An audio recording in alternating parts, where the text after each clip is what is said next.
नमस्कार दोस्तों, स्वागत है आप सभी का आपके अपने YouTube channel online study with DK में। आज हम बात करेंगे हिंदी सब्जेक्ट की और आज हिंदी सब्जेक्ट में हम टॉप 50 क्वेश्चन आपके लिए लेकर आए हैं जो कि टेस्ट पेपर पर आधारित हैं।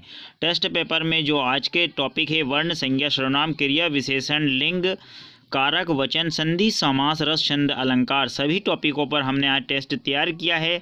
और हम आपको बता दें कि हमने पिछले जो वीडियो में क्वेश्चन हैं उन सभी क्वेश्चनों को इस वीडियो में शामिल किया है। तो आपको आज आकलन करना है कि 50 में से आपके कितने अंक प्राप्त हुए हैं, कितने क्वेश्चन आप लोगों ने सही किए हैं। कमेंट बॉक्स में लिखकर आपको ज़रूर बताना है कि आज आपने 50 में से कितने क्वेश्चन सही किए हैं।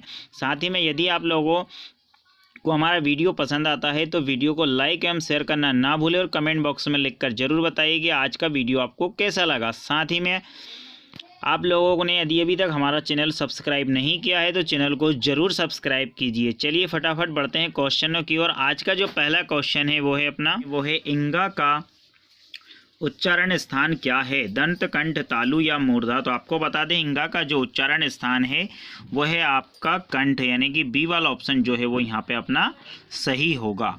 चलिए आगे देखिए, अंधा युग किस प्रकार की रचना है, उपन्यास, काव्य, नाटक या फिर काव्य नाटक। तो आपको बता दें अंधा युग जो है वो काव्य नाटक प्रकार की रचना, डी वाला ऑप्शन यहाँ पे अपना सही जाएगा। अगला देखिए, हिंदी का पहला नाटक है चंद्रगुप्त, आषाढ़ का एक दिन, अंधेर नगरी या फिर नहुस। तो आपको बता दें हिंदी का सर्वप्रथम जो नाटक है वो नहुस नाटक है, डी वाला ऑप्शन यहाँ पे अपना सही होगा। आगे देखिए, कालवाचक क्रिया विशेषण है, कालवाचक क्रिया विशेषण जहाँ पे समय के बारे में बताया गया हो वहाँ कालवाचक क्रिया विशेषण हो रहा हो। जहाँ पे आप देख रहे हैं जहाँ पर्याप्त अब आके, तो यहाँ पे जो अब है, अब, तब, कब, ये जो है समय से संबंधित है और समय से संबंधित जो क्रिया विशेषण होता है वो कालवाचक क्रिया विशेषण होता है।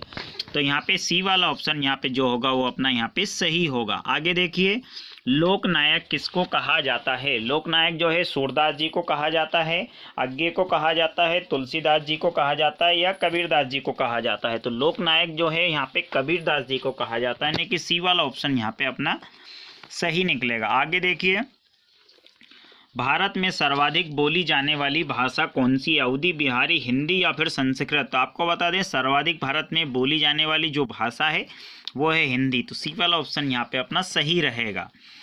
आपको अपना आकलन भी करना है और साथ ही में आपको बताना है कि पूरे 50 में से आज आपको कितने अंक प्राप्त हुए। पिछले सभी वीडियो का रिस्पॉन्स आपका बहुत अच्छा रहा, आगे भी हम आशा करते हैं कि आपका रिस्पॉन्स ऐसा ही बना रहे और हम अच्छे से अच्छे वीडियो लाकर आप लोगों तक पहुंचाते रहें। चलिए, तो भारत में सर्वाधिक बोली जाने वाली भाषा जो है वो हिंदी आती है, यानी सी वाला ऑप्शन यहाँ पे अपना सही है। अगला देखिए, उन्नति शब्द में कौन सी संज्ञा है, व्यक्तिवाचक संज्ञा, भाववाचक संज्ञा, जातिवाचक संज्ञा या फिर द्रव्यवाचक संज्ञा। तो उन्नति, अवनति यो जो है भाव है और भाव जो प्रतीत होता है वहाँ पर भाववाचक संज्ञा होती है, तो बी वाला ऑप्शन यहाँ पे अपना सही होगा। आगे देखिए, पेड़ शब्द में लिंग होगा, पेड़ शब्द में कौन सा लिंग होगा, स्त्रीलिंग, पुल्लिंग, नपुंसकलिंग या फिर अन्य लिंग।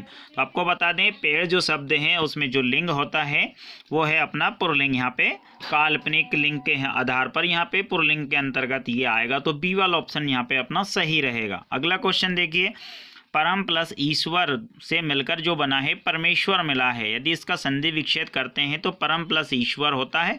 परमेश्वर में कौन सी संधि है, दीर्घ, यण, वृद्धि या फिर गुण संधि। तो आपको बता दें परमेश्वर में जो है वो गुण संधि, यानी डी वाला ऑप्शन यहाँ पे अपना सही होगा। अगला देखिए, अवयव कितने प्रकार के होते हैं, अवयव जो है कितने प्रकार के होते हैं, 4 प्रकार के, 5 प्रकार के, 6 प्रकार के या फिर 7 प्रकार के। तो जो अवयव होते हैं वो अपने 4 प्रकार के अवयव होते हैं, तो यहाँ पे पहला वाला ऑप्शन जो होगा वो अपना सही होगा। अगला देखिए, यहाँ कार्य मत करो इस वाक्य में कौन सा क्रिया विशेषण है, कालवाचक, रीतिवाचक, स्थानवाचक या फिर परिमाणवाचक क्रिया विशेषण। तो आपको बता दें यह कार्य मत करो, ये जो शब्द है ये रीतिवाचक क्रिया विशेषण के अंतर्गत आता है, तो बी वाला ऑप्शन यहाँ पे अपना सही रहेगा। आगे देखिए, राजू अधिक खाता है इस वाक्य में कौन सा क्रिया विशेषण है, परिमाणवाचक, कालवाचक, रीतिवाचक या फिर स्थानवाचक। तो आपको बता दें कम, अधिक, ज़्यादा या फिर 5 लीटर, 10 लीटर, ये सब जो है परिमाणवाचक क्रिया विशेषण के अंतर्गत आते हैं, तो यहाँ पे पहला वाला ऑप्शन जो है वो अपना सही होगा। आगे देखिए, नगर शब्द में लिंग होगा। नगर शब्द जो है स्त्रीलिंग, पुल्लिंग, नपुंसकलिंग या फिर अन्य लिंग। तो आपको बता दें, नगर शहर या फिर किसी शहर का नाम, भोपाल, सीहोर, आष्टा, इछावर, नसुल्लागंज, इस प्रकार के जो शब्द आते हैं वो सभी जो हैं पुल्लिंग के अंतर्गत आते हैं। तो आपको बता दें, नगर शब्द में जो है लिंग होगा वो पुल्लिंग होगा, यानी बी वाला ऑप्शन यहाँ पे जो होगा वो अपना सही होगा। आगे देखिए, वी प्लस आघात से मिलकर बना है व्याघात। व्याघात में कौन सी संधि है, दीर्घ, गुण, यण या फिर वृद्धि संधि। तो आपको बता दें कि व्याघात जो शब्द है इसमें जो संधि है वो होगी अपनी यण संधि। यहाँ पे व्या मतलब इस प्रकार का शब्द आता है, तो यहाँ पे यण संधि के अंतर्गत ये शब्द आएगा। तो यहाँ पे सी वाला ऑप्शन जो होगा वो अपना यहाँ पे सही होगा। आगे देखिए, कहते हुए यो उतरा के नेत्र जल से भर गए, हिम के कणों से पूर्ण मानो हो गए पंकज नए। तो यहाँ पे जो ये लाइन है दोहा है, इसमें कौन प्रकार से जो कौन सा अलंकार है, यहाँ पे अलंकार पूछा गया है इस लाइन में। तो यहाँ पे उपमा, यमक, श्लेष या फिर उत्प्रेक्षा अलंकार। तो आपको यहाँ पे बता दें, इसमें जो मानो, मनु, जानो, जनो इस प्रकार के शब्द आते हैं। यहाँ पे आपने देखा होगा मानो शब्द आया है, तो ये इस प्रकार के जो अलंकार होते हैं उत्प्रेक्षा अलंकार के अंतर्गत आते हैं। इसको पहचानने की जो है वो हमने आपको बताया था, मानो, मनु, जानो, जनो इस प्रकार के शब्द आते हैं वो उत्प्रेक्षा अलंकार के अंतर्गत होता है। चलिए आगे देखिए, मनोहर शब्द में कौन सा समास है। मनोहर शब्द यानी मन को हरने वाला, करण तत्पुरुष, कर्म तत्पुरुष या फिर संबंध अपादान तत्पुरुष। तो मनोहर शब्द है, इसमें कौन सा समास है, यहाँ पे कर्म तत्पुरुष समास के अंतर्गत ये आएगा। तो बी वाला ऑप्शन जो होगा वो यहाँ पे अपना सही होगा। आगे देखिए, वीर या आला शब्द किस जाति का छंद है, वार्णिक छंद, मात्रिक छंद, मुक्त छंद या फिर इनमें से कोई नहीं। तो आपको बता दें, वीर या आला जो छंद है ये आता है आपका मात्रिक छंद के अंतर्गत, यानी कि बी वाला ऑप्शन यहाँ पे अपना सही जाएगा। आगे देखिए, निम्न शब्दों में स्त्रीलिंग शब्द को अपने को पहचानना है। 4 ऑप्शन आपके पास हैं, अध्यक्ष, उपाय, खबर या फिर संसार। तो इसमें जो खबर शब्द है ये स्त्रीलिंग के अंतर्गत आता है, खबर, न्यूज़ इस प्रकार के जो शब्द हैं, जानकारी, तो ये सी वाले ऑप्शन के अंतर्गत आता है। अगला देखिए, भारत मुनि के अनुसार रसों की संख्या कितनी है। आपको बता दें, भरत मुनि लिखा हुआ है यहाँ पे, भरत मुनि के अनुसार रसों की संख्या के बारे में पूछा गया है। तो भरत मुनि के अनुसार रसों की जो संख्या है वो 8 है। इनने शांत रस को अपने काव्य में शामिल नहीं किया गया, तो बी वाला ऑप्शन यहाँ पे अपना सही होगा। आगे देखिए, कवि बिहारी मुख्यतः किस रस के कवि हैं, करुण रस के, भक्ति के, हास्य या फिर श्रृंगार रस के। तो कवि बिहारी जो हैं वो कौन से रस के कवि हैं यहाँ पे पूछा है, तो बिहारी जो हैं श्रृंगार रस के कवि हैं। तो डी वाला ऑप्शन जो यहाँ पे अपना सही रहेगा। आगे देखिए, गण कितने प्रकार के होते हैं, 7, 8, 10 या फिर 5। तो आपको हम बता रहे हैं यगण, तगण, मगन, रगण, भगण इस प्रकार से जो गण हमने आपको बताए थे। तो गण जो हैं वो अपने 8 प्रकार के होते हैं, यहाँ पे संख्या पूछी गई है। तो बी वाला ऑप्शन जो यहाँ पे अपना सही होगा। आगे देखिए, गिरिधर शब्द में कौन सा समास है। आपको बता दें, गिरिधर यानी गिरी को धारण करने वाला अर्थात श्री कृष्ण भगवान। तो यहाँ पे जो कर्मधारय अवयवी तत्व या बहुव्रीहि समास है, तो यहाँ पे बहुव्रीहि समास के अंतर्गत ये शब्द आएगा। तो डी वाला ऑप्शन यहाँ पे अपना सही रहेगा। आगे देखिए, साजी चतुरंग सेन अंग में उमंग धारी, सरसा शिवाजी जंग जीतन चलत हैं। ये जो यहाँ पे लाइन दी गई है या फिर यहाँ पे इसको जो दिया गया है, इसके कौन के अंतर्गत आएगा। यहाँ पे रौद्र, विभत्स, वीर रस या फिर उक्त सभी। तो आपको यहाँ पे बता दें, जो ये लाइन है इसमें कौन सा रस है, ये जो लाइन है ये वीर रस के अंतर्गत आएगा। तो यहाँ पे सी वाला ऑप्शन जो होगा वो अपना यहाँ पे सही होगा।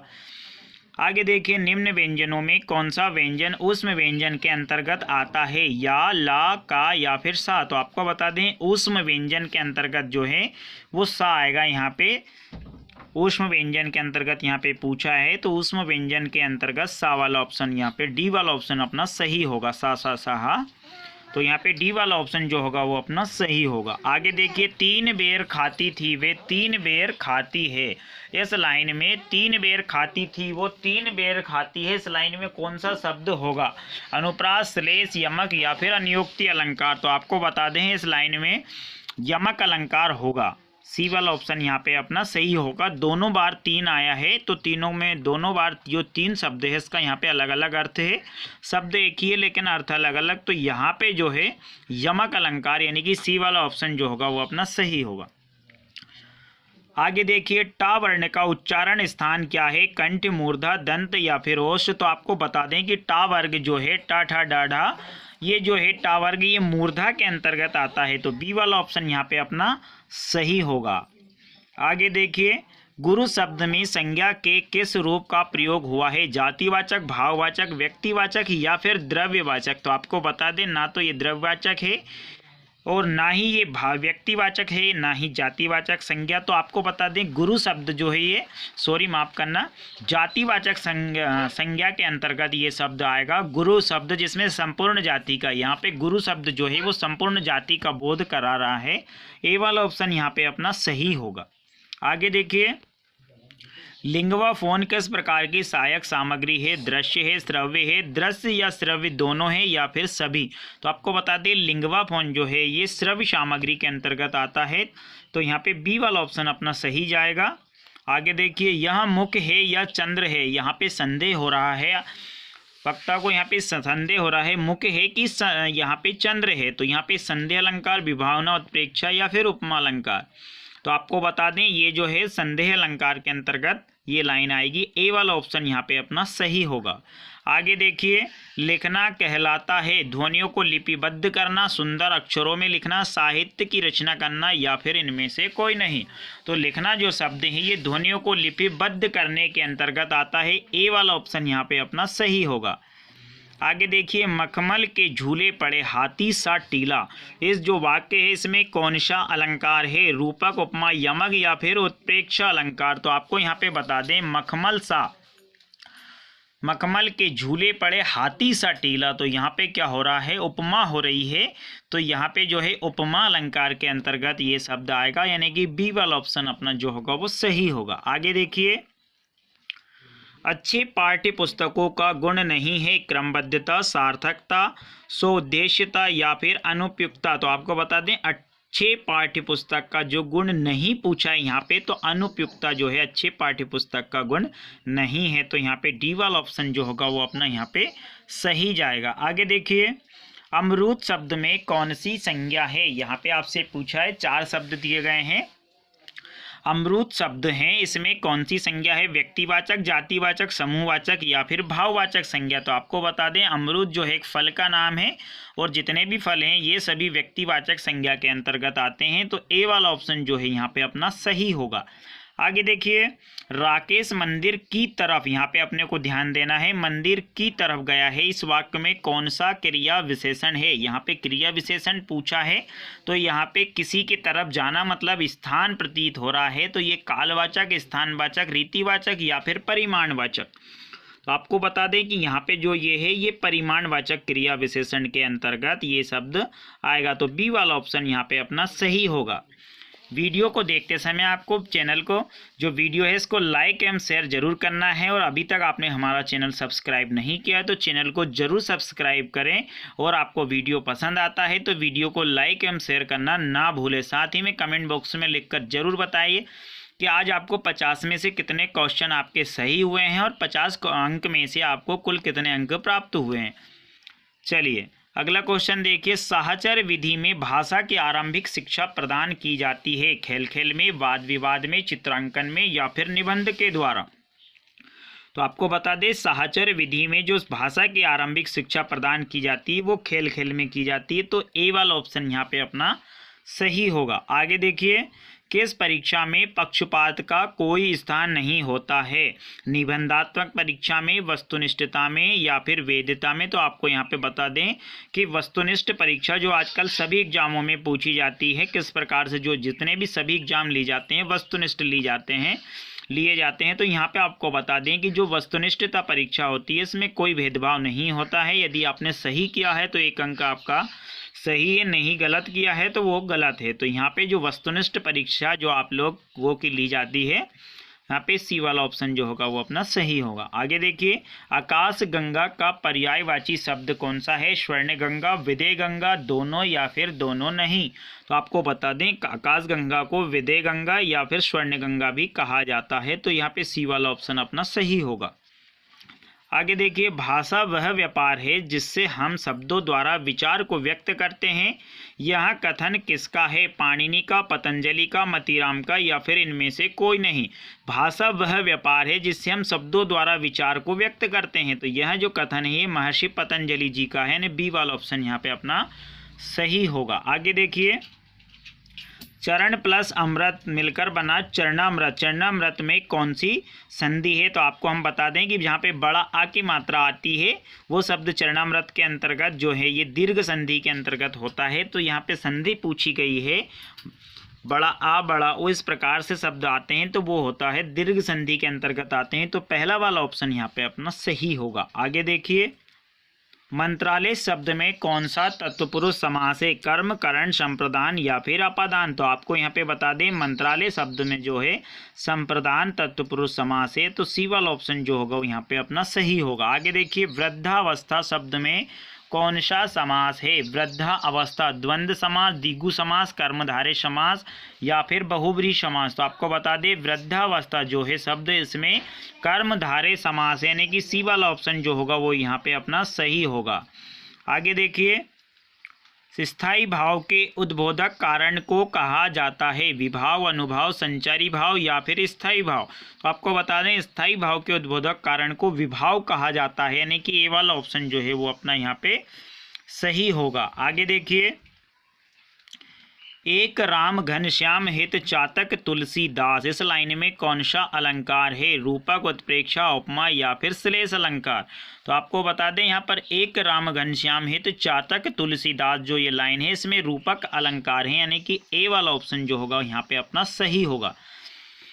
आगे देखिए, भाषा सीखी जाती है सुनकर, पढ़कर, बोलकर या फिर अनुकरण के द्वारा। तो आपको बता दें कि सबसे ज़्यादा भाषा सीखी जाती है वो अनुकरण के द्वारा सीखी जाती है। तो यहाँ पे अपने को डी वाला ऑप्शन जो है वो यहाँ पे अपना सही करना है। सुनना, पढ़ना, बोलना ये सभी डी वाले ऑप्शन के अंतर्गत आते हैं। तो डी वाला ऑप्शन यहाँ पे जो है वो अपना सही होगा। हिंदी को भारत संघ की राजभाषा के रूप में कब स्वीकार किया गया? 14 सितंबर 1949 को, 14 अगस्त 1950 को या फिर 26 जनवरी 1950 को या 14 अक्टूबर 1949 को। तो आपको बता दें हिंदी को भारत की राजभाषा के रूप में 14 सितंबर सन 1949 को स्वीकार किया गया था। तो ये वाला ऑप्शन जो होगा यहाँ पे अपना सही होगा। आगे देखिए, हिंदी भाषा का जन्म हुआ लौकिक संस्कृत, वैदिक संस्कृत, मगधी अपभ्रंश या फिर पाली प्राकृत से। तो आपको बता दें हिंदी भाषा का जो जन्म हुआ वो पाली भाषा से, यानी पाली प्राकृत से हुआ। तो डी वाला ऑप्शन यहाँ पे अपना सही होगा। आगे देखिए, शब्द भंडार द्योतक है भाषा विकास का, शारीरिक, मानसिक या फिर इनमें से कोई नहीं। तो शब्द भंडार जो द्योतक है वो भाषा विकास का है। ए वाला ऑप्शन यहाँ पे अपना सही होगा। आगे देखिए, भारत भारती काव्य के रचनाकार हैं मैथिली शरण गुप्त, सूर्यकांत त्रिपाठी, तुलसीदास या फिर दिनकर। तो भारत भारती जो काव्य है वो मैथिली शरण गुप्त का है। ए वाला ऑप्शन यहाँ पे जो है वो अपना सही होगा। द्वित्व व्यंजन वाले शब्द का एक उदाहरण कौन सा है? आपको बता दें सीहोर, दिल्ली, भोपाल या फिर इंदौर। दिल्ली एक ऐसा शब्द है जिसमें द्वित्व व्यंजन दिखाई दे रहा है। तो बी वाला ऑप्शन जो होगा वो यहाँ पे अपना सही होगा। आगे देखिए, हिंदी वर्णमाला में आयोग वह वर्ण कौन सा है? अम, आहा, दाधा, चा, सा या फिर त्रासा। तो आपको बता दें हिंदी वर्णमाला में अम और आहा आयोग वह वर्ण के अंतर्गत आते हैं। तो यहाँ पे ए वाला ऑप्शन जो होगा वो अपना सही होगा। सभी ने वीडियो को अंत तक देखा, इसके लिए आपका बहुत बहुत धन्यवाद। जल्दी ही अगले वीडियो में नए क्वेश्चन के साथ मिलेंगे, तब तक के लिए आप नमस्कार, धन्यवाद।